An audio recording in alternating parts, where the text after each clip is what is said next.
E eu gostaria já de agradecer a todos que nos ouviram e que nos assistiram também em outras plataformas, todos aqueles que nos criticaram. Agradecemos a sinceridade, é muito importante. Agradecer também os elogios, é claro, e aqueles que estão orando para o nosso trabalho, e agradecer a Deus que tem nos dado a oportunidade de falar e de esclarecer dúvidas das que as pessoas normalmente têm.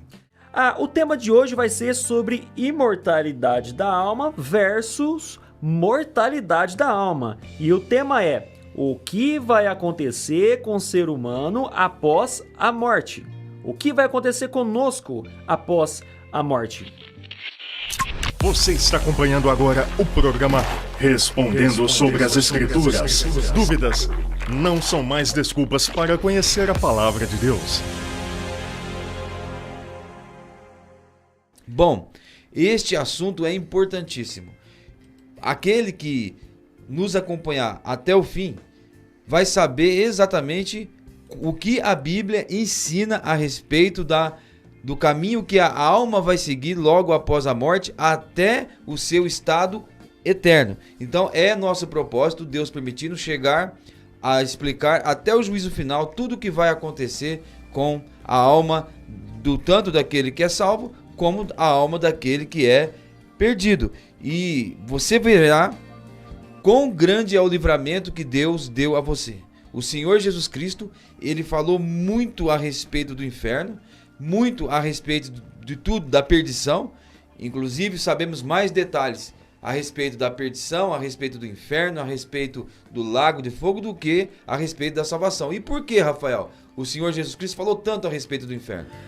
O Senhor Jesus Cristo, ele estava muito preocupado, na realidade ele está muito preocupado com as pessoas que estão seguindo o caminho largo, e essas pessoas estão indo direto para a perdição. Então quem mais disse nas Escrituras a respeito da vida pós-morte foi o Senhor Jesus Cristo. Ele deixou muito claro que os ímpios após a morte perecerão e os justos herdarão a vida eterna.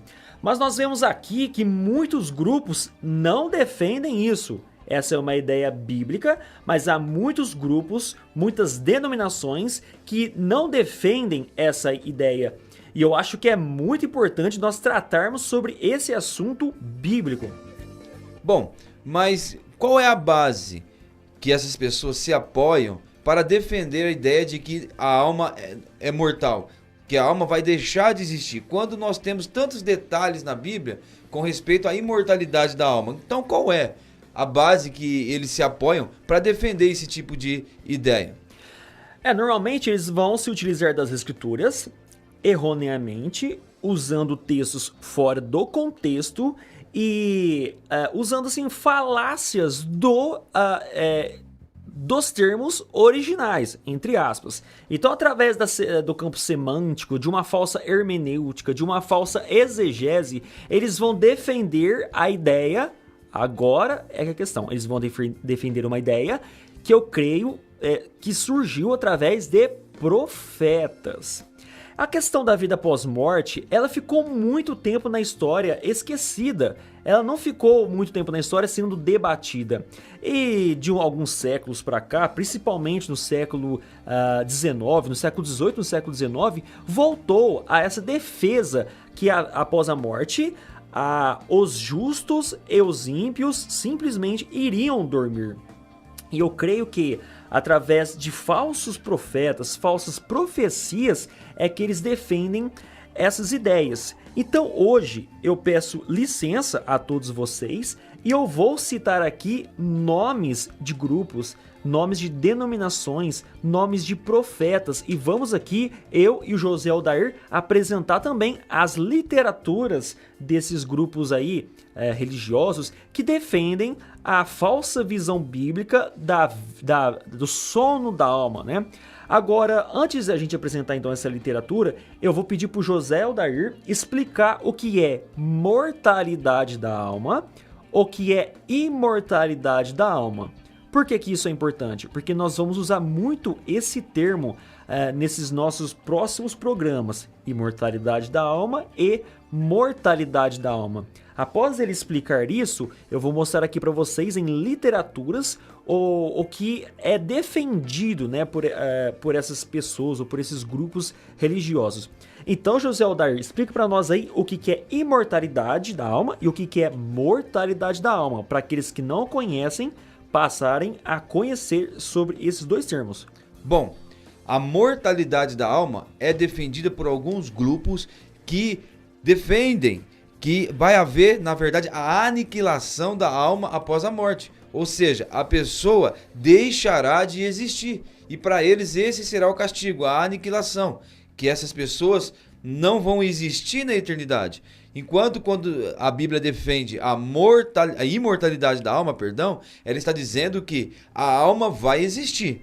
A pessoa salva, ela vai existir após a morte, e a pessoa não salva também vai existir após a morte. A pessoa salva vai estar gozando das bênçãos de Deus, gozando daquilo que foi conquistado na cruz do Calvário pelo Senhor Jesus Cristo, e a pessoa não salva, ela vai estar pagando o preço dos seus pecados e pagando pelo fato de ter rejeitado a salvação em Cristo Jesus, pagando por não ter buscado a salvação, e vai estar recebendo a retribuição justa de Deus sobre os seus pecados. Seria isso. Então, aqueles que defendem a mortalidade da alma defendem que a alma vai deixar de existir. E nós que defendemos a imortalidade da alma, pregamos, porque assim está na Bíblia, que a alma sempre irá existir. Quer salva, no paraíso, no céu, quer não salva, no inferno, no lago de fogo, e recebendo o juízo de Deus. É isso aí. Então, após a morte, a pessoa vai continuar existindo.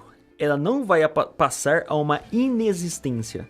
Aqueles que defendem a mortalidade da alma acreditam que após a morte todos vão dormir ou vão simplesmente apagar e vão acordar na ressurreição dos mortos. Isto aí é uma mentira. A Bíblia não ensina isso.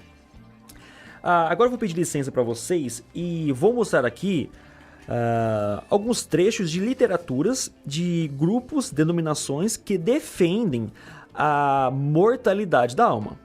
Então, antes de ler essa literatura, eu quero apresentar para vocês as duas principais doutrinas, as duas principais grupos religiosos que defendem essa doutrina. A primeira delas eu vou citar as Testemunhas de Jeová. As Testemunhas de Jeová acreditam que após a morte, todas as pessoas após a morte vão dormir e vão acordar na ressurreição dos mortos. Então, o primeiro grupo são as Testemunhas de Jeová. Eu vou ler aqui um pedaço, um trecho de um artigo que saiu na revista Sentinela, que é uma revista das Testemunhas de Jeová, em 1964, na página 304, diz o seguinte: não é perseguição religiosa uma pessoa informada expor publicamente uma religião falsa, permitindo assim que outros vejam a diferença entre a falsa religião e a verdadeira. Então, esse artigo aqui da Sentinela de 1964 deixa muito claro que não é perseguição religiosa uma pessoa informada expor publicamente uma religião falsa. E nós aqui, eu e José Aldair, nós estamos defendendo uma visão bíblica. Logo, nós cremos que aqueles que não acreditam nessa visão estão dentro de uma falsa religião ou pelo menos de uma falsa doutrina. Então, esse é o primeiro grupo. O segundo grupo, que eu vou também citar aqui, são a Igreja Adventista do Sétimo Dia. Os Adventistas do Sétimo Dia acreditam também que após a morte, o homem, tanto justo quanto ímpio, vão simplesmente dormir, né, chamado de sono da alma. É uma doutrina chamada sono da alma, criada aí pelos opositores, né, pelos apologéticos opositores. A Igreja Adventista do Sétimo Dia afirma erroneamente que após a morte a pessoa vai dormir e acordar na ressurreição dos mortos. Mas eles não defendem essa ideia porque é uma doutrina bíblica. Eles defendem essa ideia porque a profetisa deles, chamada Ellen Goldwhite, disse que a imortalidade da alma é uma doutrina satânica. Isso mesmo, a imortalidade da alma, ou seja, você crer que após a morte você vai para o céu ou para o inferno, essa é uma visão satânica. E eu vou ler para você agora um trecho do livro Primeiros Escritos, na página 218, sobre o que ela escreveu em relação a esse assunto. Satanás começou com o seu engano no Éden. Disse a Eva: certamente não morrereis. Essa foi a primeira lição de Satanás sobre a imortalidade da alma. E ele tem prosseguido com este engano desde aquele tempo até o presente, e o conservará até que termine o cativeiro dos filhos de Deus. Foi-me coisa surpreendente a ver Satanás tão bem conseguido fazer os homens crerem que as palavras de Deus, abre aspas, a alma que pecar, essa morrerá, Ezequiel 18, 4 e 20, significassem que a alma que pecar não morrerá, mas viverá eternamente em estado miserável. Ou seja, ela está afirmando que aqueles que creem na imortalidade da alma, ou seja, após a morte, os salvos já vão estar na glória com Deus e os ímpios já vão perecer no inferno de fogo. Segundo ela, quem crê nessa doutrina está sendo usado, está sendo influenciado por Satanás. Ela continua: Satanás disse a seus anjos que fizessem um esforço especial para espalhar a mentira, a princípio proferida a Eva no Éden. Certamente não morrereis. E sendo o erro recebido pelo povo e sendo este levado a crer que o homem é imortal, Satanás induziu-os a crer que o pecador viverá em eterno estado de miséria. Então, segundo Ellen White, a profetisa adventista do sétimo dia, ela deixa claro com todas as letras em seu livro Primeiros Escritos que se você crer que após a morte você vai estar na glória com Deus, você está sendo usado por Satanás e pelos seus anjos. Essa é uma doutrina adventista do sétimo dia. Eu e José Aldair, nós estamos aqui para poder ficar acusando, difamando, falando mal. Nós estamos aqui para alertar vocês que após a morte vai vir sim um castigo de Deus para os ímpios e uma bênção de Deus para os justos. Nós estamos simplesmente revelando o que Cristo mesmo já nos deixou ensinado em várias passagens bíblicas, principalmente em Lucas 16, que logo nós vamos tratar sobre esse assunto. Bom, eu gostaria de expor aqui pelo menos 2 versículos agora que são mal interpretados, e que são usados por esses grupos para defender a imortalidade da alma, e nós vamos ver como que foi mal interpretado esses 2 versículos. O primeiro é Eclesiastes capítulo 9 e o versículo 5, que diz assim: porque os vivos sabem que hão de morrer, mas os mortos não sabem coisa nenhuma, nem tampouco terão eles recompensas, porque a sua memória jaz no esquecimento. E o versículo 10 também, que diz: tudo quanto vier à tua mão para fazer, faze-o conforme as tuas forças, porque para o além, para onde vais, não há obra, nem projetos, nem conhecimento, nem sabedoria alguma. Então esses 2 versículos são usados por esses grupos para defender que a alma vai deixar de existir. Mas qual é a percepção de Salomão quando ele escreve esses versículos aqui no capítulo 9 de Eclesiastes? A percepção dele, ele mesmo diz, o versículo 3 diz: este é o mal que há em tudo quanto se faz debaixo do sol.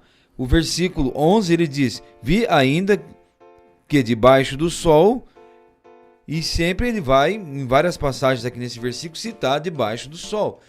Ou seja, ele está dando a perspectiva do que está acontecendo aqui debaixo do sol.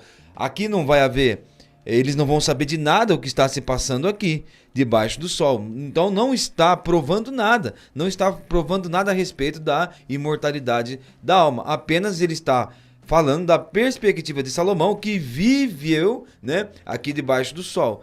É isso então que esse texto quer dizer. Não está provando nada que diz respeito à imortalidade da alma, esses 2 versículos. É muito comum você escutar desses grupos que creem que após a morte nós vamos simplesmente dormir em um estado de inexistência e acordar na ressurreição dos mortos. Esses grupos vão se utilizar de Eclesiastes por isso mesmo, por esse mesmo motivo que José Aldair citou aqui, porque o livro de Eclesiastes vai tratar sobre uma vida aqui nessa terra, uma vida debaixo do sol. Porém, lá em Eclesiastes capítulo 12, Salomão vai citar o seguinte, ou Salomão, ou aquele que terminou de escrever a sua literatura. Esse é um tema para os próximos programas, né?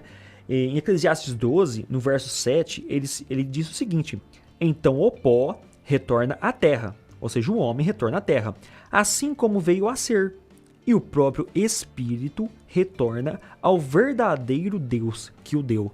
Ou seja, o homem vai para a terra, o pó, que é o homem, vai para a terra, mas o seu espírito, sem a parte carnal, vai para o próprio Deus. Então, mesmo ele se utilizando deste livro por tratar simplesmente uma vida debaixo do sol, no capítulo 12, no último capítulo do livro, vai dizer que o espírito volta para Deus. E nós vamos mostrar aqui na sequência dos textos e nos próximos programas que o espírito vive, sim, sem a parte material ou a parte carnal.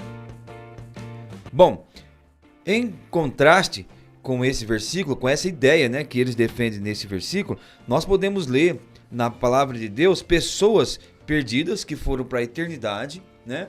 E nós lemos isso em Apocalipse. E o que a Bíblia fala a respeito deles? Não fala que eles foram aniquilados e que eles deixaram de existir, mas fala claramente que as pessoas que vão para o juízo estarão ali e sofrerão eternamente. Eu gostaria de ler Apocalipse capítulo 19, quando fala a respeito da besta e do falso profeta. E quem conhece melhor as escrituras sabe que está falando de dois homens que irão levar muitas pessoas a abandonar a fé verdadeira e vão seduzir e enganar muita gente a segui-los, e quando forem castigados por Deus, diz aqui Apocalipse capítulo 19 e o versículo 20: mas a besta foi aprisionada e com ela o falso profeta, dois homens, que com sinais feitos diante dela seduzia aqueles que recebiam a marca da besta e eram os adoradores da sua imagem.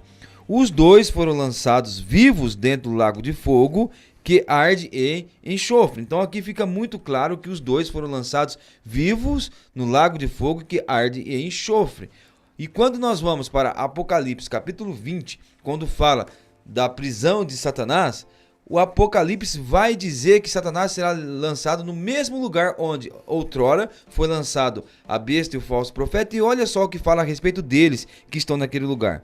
Apocalipse capítulo 20 e versículo 10, que diz assim: o diabo, sedutor deles, foi lançado para dentro do lago de fogo e enxofre, onde já se encontram não só a besta, como também o falso profeta, e serão atormentados dia e noite pelos séculos dos séculos. Então um tempo passou, e depois deste tempo, Satanás foi lançado no lago de fogo, o lugar onde estava a besta e o falso profeta.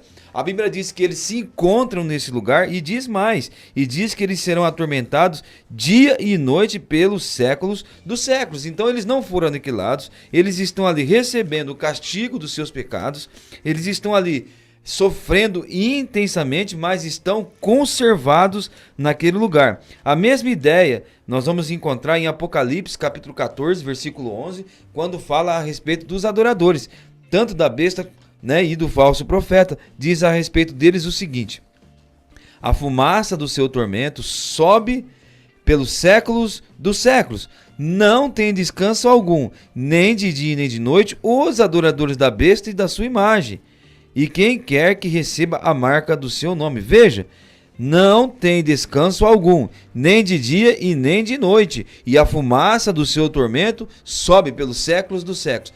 As pessoas estarão ali em uma existência, não serão aniquiladas, mas sofrerão pelos séculos dos séculos eternamente. Não existe nada nesses versículos, né, que fale a respeito de aniquilação. Muito pelo contrário, esses versículos provam que as pessoas estarão sofrendo terrivelmente e intensamente pelos séculos dos séculos. E mais uma vez alertamos nossos ouvintes para que busquem a salvação, leiam as Escrituras, orem a Deus para que você não se encontre nesse lugar que é um lugar que jamais irá acabar, e as pessoas vão sofrer ali para sempre. Nesses textos que José Alder acabou de ler, a gente pode então utilizá-los para refutar aqui, ou rebater, duas doutrinas, duas falsas doutrinas. A primeira que nós já citamos, que é a mortalidade da alma, ou seja, após a morte, os ímpios vão ser punidos e os justos vão para a eternidade, né, para a glória ao lado de Deus. Mas, tirando esse fato que nós já acabamos de citar, eu vou citar pelo menos mais duas outras doutrinas. A doutrina do aniquilacionismo. O que seja aniquilacionismo? Aniquilacionismo vem de aniquilar ou destruir totalmente a pessoa. A doutrina do aniquilacionismo vem desses grupos. Enquanto a Bíblia afirma muito claramente que o homem ímpio passará a eternidade, de eternidade em eternidade, em punição, em fogo eterno. Essas pessoas que creem que a alma é destruída após a morte, elas dizem que não existe esse inferno de fogo ou lago de fogo eterno. Então eles têm que mudar aquilo que a Bíblia diz para afirmar que sem o corpo físico, a alma não pode sobreviver. Então, através desses textos que o José Alder acabou de citar, nós já refutamos, então, essa falsa doutrina.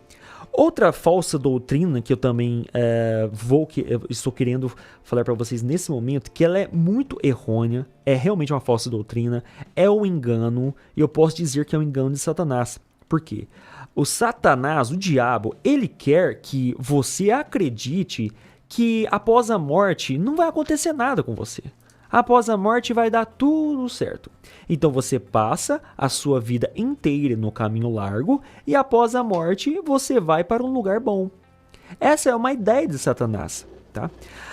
Eu estou aqui com um pequeno artigo da Folha Universal de 1999. Está escrito o seguinte: Papa diz que céu e inferno são estados de espírito. Continua a notícia. De acordo com o Papa, o céu não é um lugar, mas um estado de espírito que pode ser alcançado por qualquer homem, desde que após a sua morte, este passe um tempo determinado no que a doutrina católica chama de purgatório ou limbo. O purgatório não é um lugar, mas uma condição de vida, afirmou o Papa em seu último pronunciamento.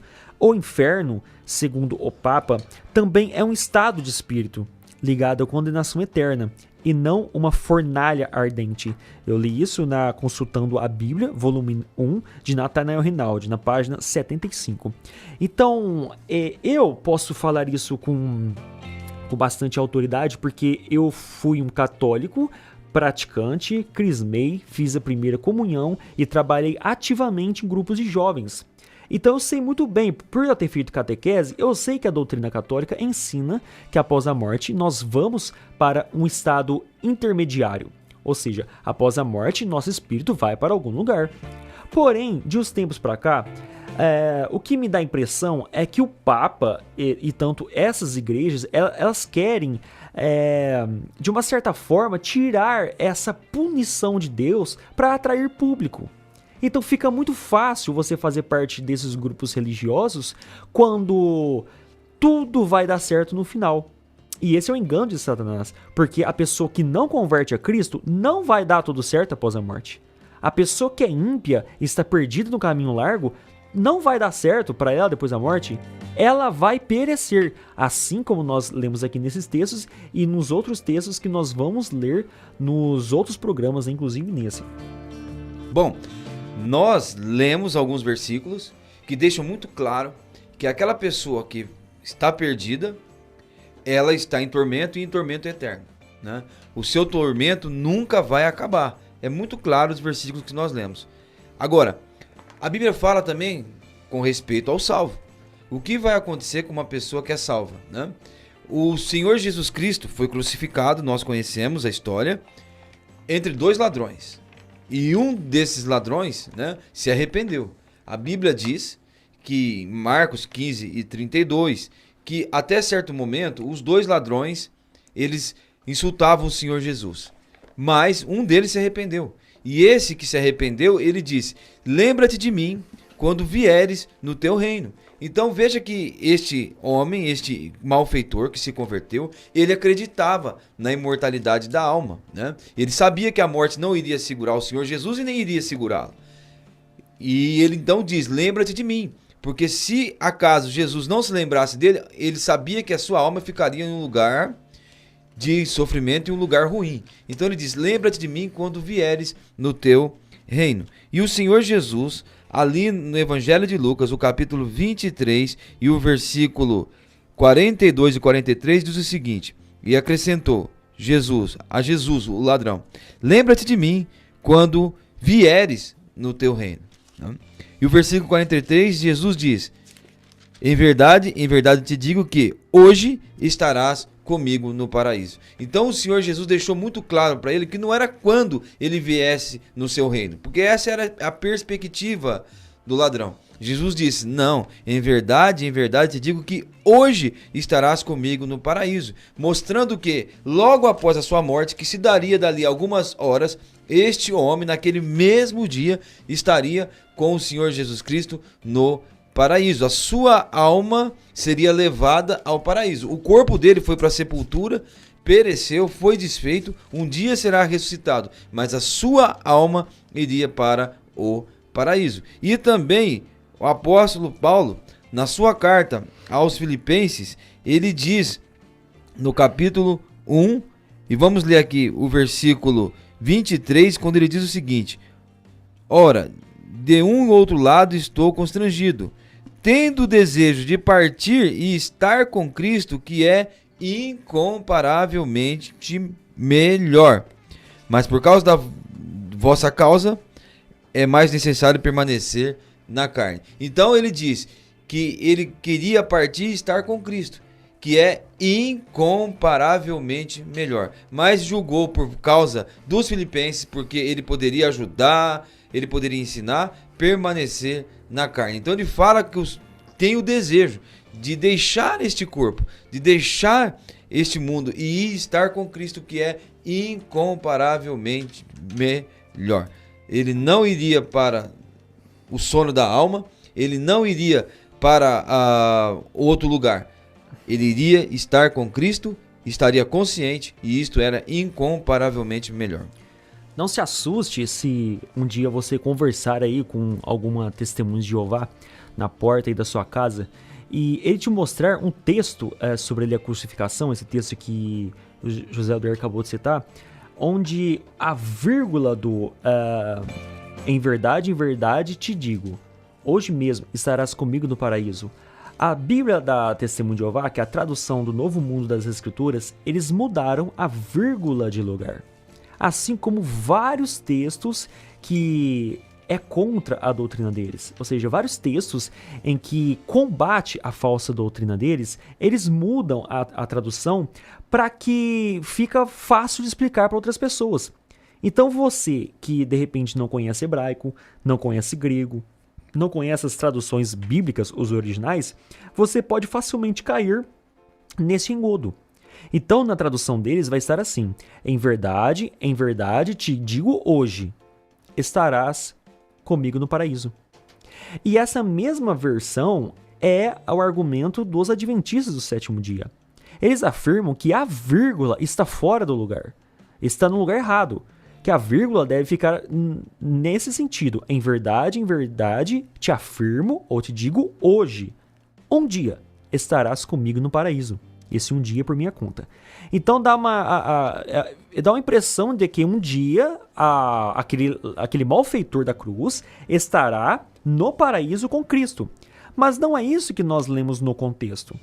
O contexto vai tratar de uma pessoa ali, possivelmente judia, uma pessoa de origem judaica. Ele acredita na sua visão que um dia ele vai estar aqui na terra com o próprio Deus. Com o próprio Deus, com o próprio Messias. E Cristo disse: não, você vai estar comigo hoje. Não é um dia. Você vai estar comigo hoje. O que você acredita está errado. Você não vai estar nessa terra um dia comigo. Você vai estar hoje mesmo no paraíso. Então, esse é um argumento falho, porque isso foge totalmente fora do contexto do que o texto está afirmando. Que o malfeitor converteu, no seu último momento, ele converteu, entregou a vida a Deus, e no mesmo momento após a morte, claro, após a morte, um instante seguinte, né, um segundo seguinte, ele estaria já na eternidade com o próprio Deus. Agora, imagine como seria o castigo se todos fossem para a imortalidade, né? O perdão, se todos fossem para a mortalidade, se toda alma fosse mortal, deixasse de existir. As pessoas que cometeram pecados terríveis, as pessoas que cometeram imoralidade, assassinato e fizeram coisas desagradáveis e coisas hediondas que todo mundo repudia, o que aconteceria com essas pessoas? Elas seriam aniquiladas. Mas aquela pessoa que viveu uma vida com mais regras e até teve uma religião que colocou ele num caminho de moralidade, colocou ele num caminho de uma boa conduta, mas não trouxe a verdadeira salvação. Essa pessoa também partiu e ela teve uma vida completamente diferente do outro. Qual que vai ser o juízo dele? Vai ser também a aniquilação. Então isso não é justo, porque a pessoa que cometeu muito pecado teria o mesmo destino da pessoa que cometeu menos pecado. Agora, o Senhor Jesus é muito claro ao dizer que no juízo haverá diferença de rigor.